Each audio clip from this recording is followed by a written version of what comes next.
Mau pahala? Subscribe ya.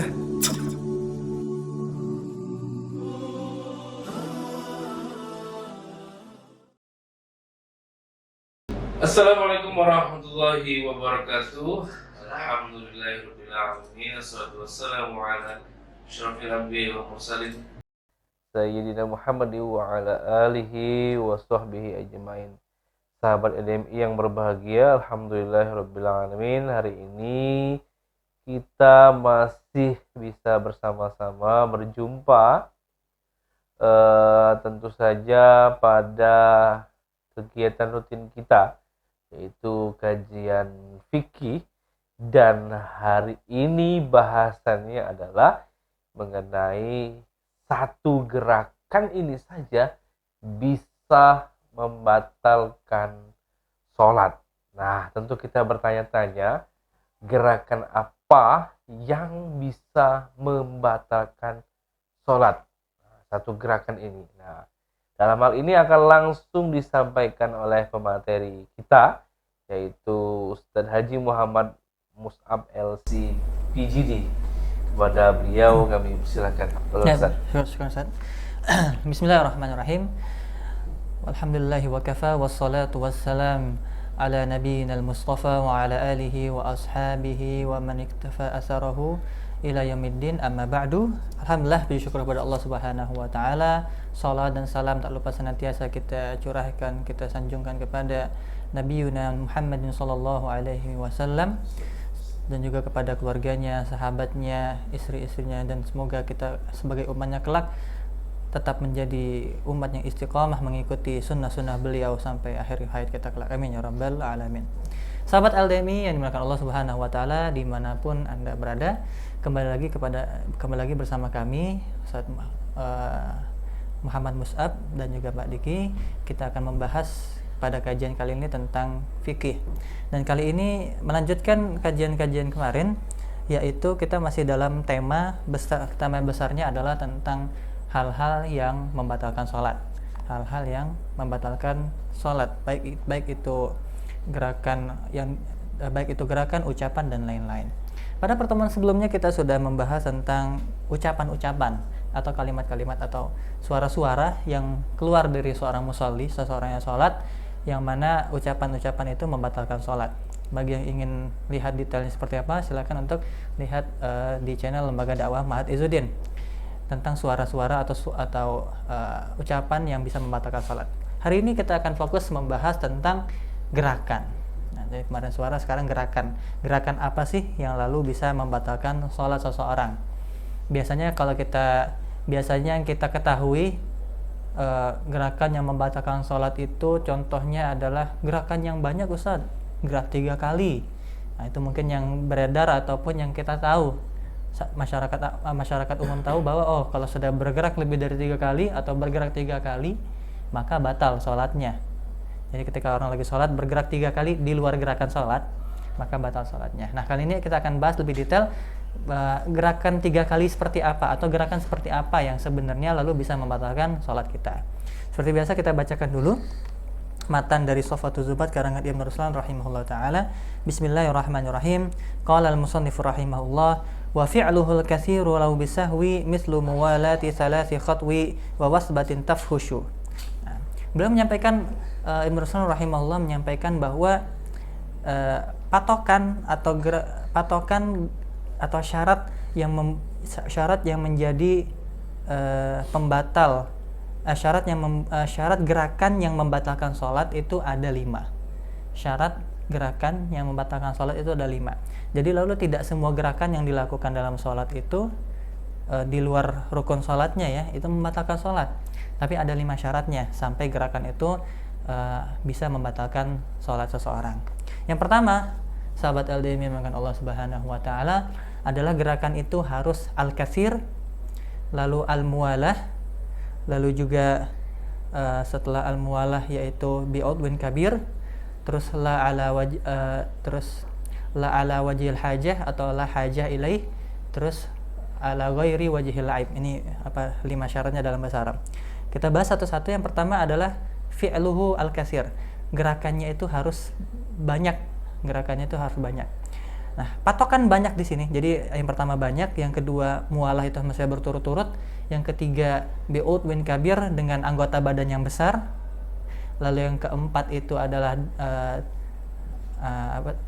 yang keempat itu adalah tidak karena ada kebutuhan melakukan gerakan itu, hajat untuk gerakan itu dilakukan karena tidak ada hajatnya. Dan yang kelima, gerakan ini dilakukan bukan karena niat ingin bermain-main atau bercanda. Jadi ini 5 syarat. Yang pertama, kita berangkat ke syarat pertama pembatal gerakan sholat, yaitu perbuatannya atau gerakannya ini harus banyak, al-katsir. Nah, lalu kita bertanya-tanya, kan banyak itu relatif ya, banyak itu kalimatnya masih nggak jelas, masih mujmal. Ya, banyaknya seperti apa yang membatalkan sholat? Para ulama Syafi'iyah memberikan patokan sini, memberikan kaidah bahwa yang dimaksud banyak itu adalah gerakan 3 kali. Yang dimaksud yang banyak itu adalah gerakan 3 kali, dan mereka memberikan contoh dengan salas khotowat, 3 langkah.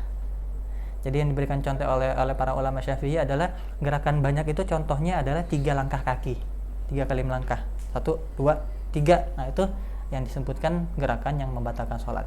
Kalau gerakannya cuma sekali atau cuma 2 kali, cuma 2 langkah misalnya, maka itu tidak membatalkan sholat.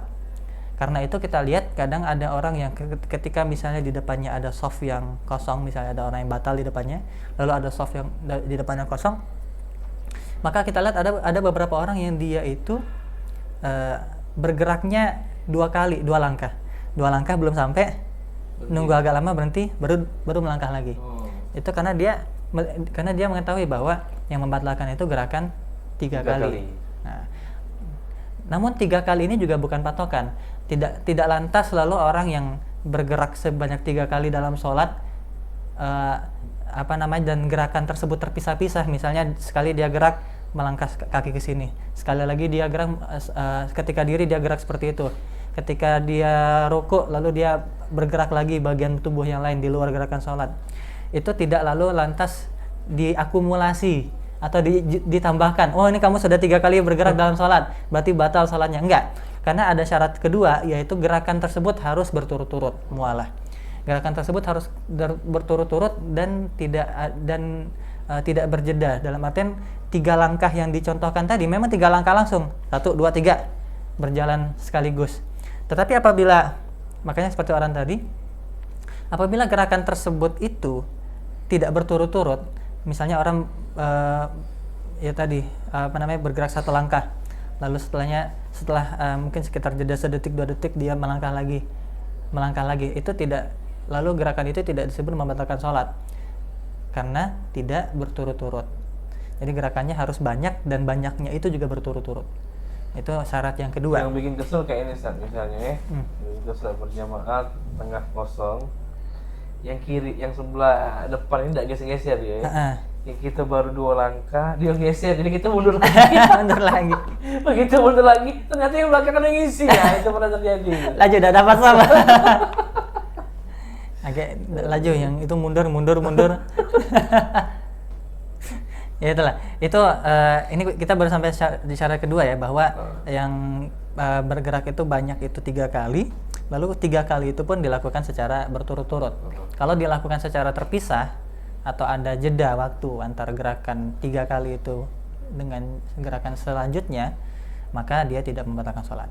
Lalu selanjutnya syarat yang ketiga, nah ini mungkin yang sedikit unik atau orang mungkin baru dengar, adalah gerakan ini dilakukan oleh anggota badan yang besar. Jadi gerakan 3 kali, gerakan yang membatalkan itu apabila gerakan tadi dilakukan 3 kali berturut-turut dan juga dilakukan oleh anggota badan yang besar. Lalu patokannya apa? Besar kan sama kayak banyak tadi, relatif atau tidak jelas patokannya besar itu seperti apa. Maka para ulama memberikan contoh anggota badan yang besar itu ada 4, yaitu kepala. Kepala ini termasuk anggota badan yang besar, kaki, tangan, dan juga rahang, kedua rahang. Atas bawah ini termasuk bagian yang besar menurut para ulama Syafi'iyah. Maka kalau yang bergerak itu keempat bagian ini, termasuk ya bagian yang besar ya termasuk bagian yang besar juga, misalnya pinggul atau cuman kan nggak umum untuk bergerak, makanya dicontohkan bagian-bagian yang umum digerakkan oleh seseorang. Ini contoh 4 bagian ini.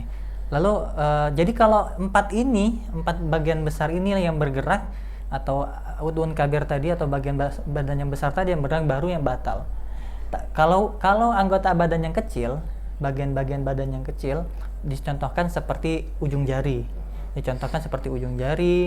seperti bibir, lidah, atau juga bagian kecil itu seperti kelopak mata. Susah juga. Ya, kelopak mata. Iya. Lalu juga telinga. Kadang ada orang yang bisa mainin telinga, gerakan telinga gitu ya. Nah, untuk anggota-anggota badan yang kecil ini, walaupun dia bergerak sebanyak 3 kali, walaupun bergerak 3 kalinya ini berturut-turut, tapi itu tidak termasuk yang membatalkan sholat kita. Karena tadi syaratnya harus anggota badan yang besar. Misal jari kita gerak-gerak seperti ini, lagi sholat ya, seperti ini gerak-gerak terus, itu nggak batal. Hanya saja mungkin mengurangi kekhusyuan dan juga mengurangi keutamaan sholat, tapi tidak sampai sah atau tidaknya sholat. Kalau mengurangi kekhusyuan betul, kadang-kadang kan ada kawan tuh kayak ini, kita yang tidak khusyuk. Kita jingok-jingok juga gitu. Bela jingok jadi ada khusyuk pula. Nah, itu syarat yang ketiga. Syarat yang keempat adalah gerakan ini dilakukan bukan karena ada hajat. Jadi gerakan tadi dilakukan bukan karena ada hajat. Jadi kalau gerakannya karena ada hajat atau ada kebutuhan untuk dilakukan gerakan di luar sholat tadi, maka juga tidak membatalkan. Salah satu yang dicontohkan para ulama adalah menggaruk bagian tubuh yang gatal. Salah satu contohnya menggaruk bagian tubuh yang gatal, dicontohkan itu hakku al-jarab, menggaruk bagian tubuh misalnya yang ada kena penyakit kulit seperti kudis, kurap, dan lain-lain gitu ya. Misalnya memang ada gatal di bagian entah di paha, entah di kaki, entah di muka mungkin, atau yang lain-lain.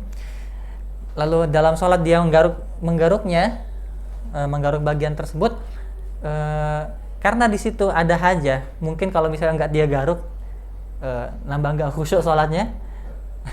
Nahan gatal itu kan itu agak sulit gitu ya. Mungkin apabila orang yang memang belum sekhusyuk para orang-orang yang khusyuk sholatnya, gatal itu sangat mengganggu, maka menggaruknya itu tidak termasuk lalu bagian yang membatalkan sholat. Walaupun misalnya digaruk tangannya termasuk bagian ini kan, bagian tubuh yang besar tadi, garuk sampai ke bawah ini misalnya 3 kali berturut-turut lagi digaruknya. Tapi karena itu ada hajah, ada kebutuhan, maka itu tidak termasuk gerakan yang membatalkan sholat. Atau mungkin kegiatan-kegiatan lain, kayak misalnya yang disabdakan Nabi, apabila kalian dalam keadaan sholat lalu melihat ada kalajengking, ular atau binatang-binatang berbisa seperti itu, maka kalian boleh lalu dalam sholat itu masih sholat membunuh binatang tersebut lalu kembali lagi sholat. Dalam artian memang ada kebutuhan di situ, ada kebutuhan mendesak yang perlu dilakukan oleh orang tersebut untuk melakukan gerakan di luar dari gerakan sholatnya. Ini syarat keempat. Dan syarat yang kelima, nah ini puncak syaratnya dalam pembahasan kita hari ini adalah gerakan ini tidak dimaksudkan untuk gerakan ini tidak diniatkan untuk main-main atau bercanda. Karena jadi gerakan yang sebelumnya, 5 syarat yang kita sebut sebelumnya itu akan menjadi batal apabila kelima syarat ini terpenuhi.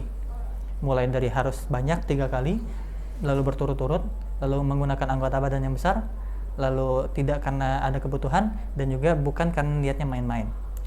Kalau orang bergerak dengan niatnya main-main atau bercanda atau penesan bahasa lainnya ya, kalau dalam bahasa Palembang, bercanda, main-main, orang bergerak dengan niat seperti itu dalam sholat. Misalnya banyak lah ya, kalau kita lihat contoh anak-anak zaman now, ketika mereka sholat tiba-tiba tiba-tiba dia ngangkat kaki nginjek teman sebelahnya, tak. Atau banyak itu sering. Iya, sering mungkin kita lihat ya. Atau ada orang atau tiba-tiba jahil nyentil kawannya lagi sholat. Atau kita yang pelakunya dulu. Atau mungkin kita yang pelakunya dulu. Nah ternyata, sahabat LDM yang Allah, gerakan ini meskipun cuma satu gerakan, meskipun dilakukan oleh anggota badan yang kecil, misal jari itu nyentil, atau gerakan ini nggak berturut-turut, atau bahkan gerakan ini nggak banyak, cuma sekali aja, tapi ketika dilakukan dengan niat main-main, maka langsung batal sholatnya. Waktu tarawih anak-anak sering ya. Jadi, dan ini perlu diingatkan kepada anak-anak ini, bahwa kalian, tapi memang kadang mereka bahkan ngelakuin gerakan itu sebenarnya sudah lebih dari 3 kali juga. Udah gerakan besar juga sebenarnya, atau gerakan banyak.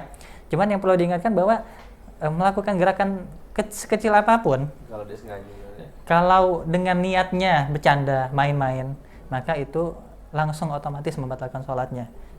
Nah, jadi harap untuk para pemirsa sekalian dan juga yang mendengar ini untuk berhati-hati, jangan sampai ketika kita sholat bergerak di luar gerakan sholat dengan niat untuk main-main. Apalagi, dan ini perlu diingatkan juga ke anak-anak, jangan nanti tiba-tiba kaki yang mungkin kecil ya.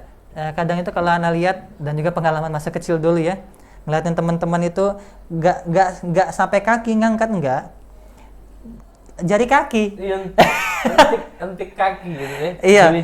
Cuil-cuil jari kaki, main nimpa jari kaki aja sebenarnya. Iya. Kayak kita rigem kan terjangi kan. Iya. Nah ini kan kalau ngelihat syarat tadi nggak masuk, karena kan ujung jari kaki ini nggak termasuk yang bagian tubuh yang besar. Cuman ya itu. Asalkan niatnya itu main-main, maka itu sudah membatalkan sholat. Dan ini bukan hanya termasuk bukan hanya digerakkan, termasuk juga sebenarnya ucapan. Jadi menyambung juga dengan yang kemarin, termasuk juga ucapan. Ketika kita misalnya yang kita sebutkan kemarin, batuk-batuk itu tidak membatalkan sholat apabila memang dia memang batuk beneran dan memang butuh untuk batuk karena gatal tenggorokan dan lain-lain, atau berdehem seperti itu juga tidak membatalkan sholat karena ada kebutuhan untuk itu. Meskipun nanti ulama memperdebatkan kalau misal batuknya sampai dehemnya sampai 2 kali atau lebih membatalkan sholat atau tidak. Tapi apabila niatnya itu bercanda dari awal, batuk ataupun berdehemnya atau gerakan tadi ya, maka cukup satu saja itu sudah membatalkan. Yang dulu kalau tarawih, kalau batuk tuh ngasih tanda ke cewek ya, kalau kami datang. Ya dan kedengeran lah misalnya.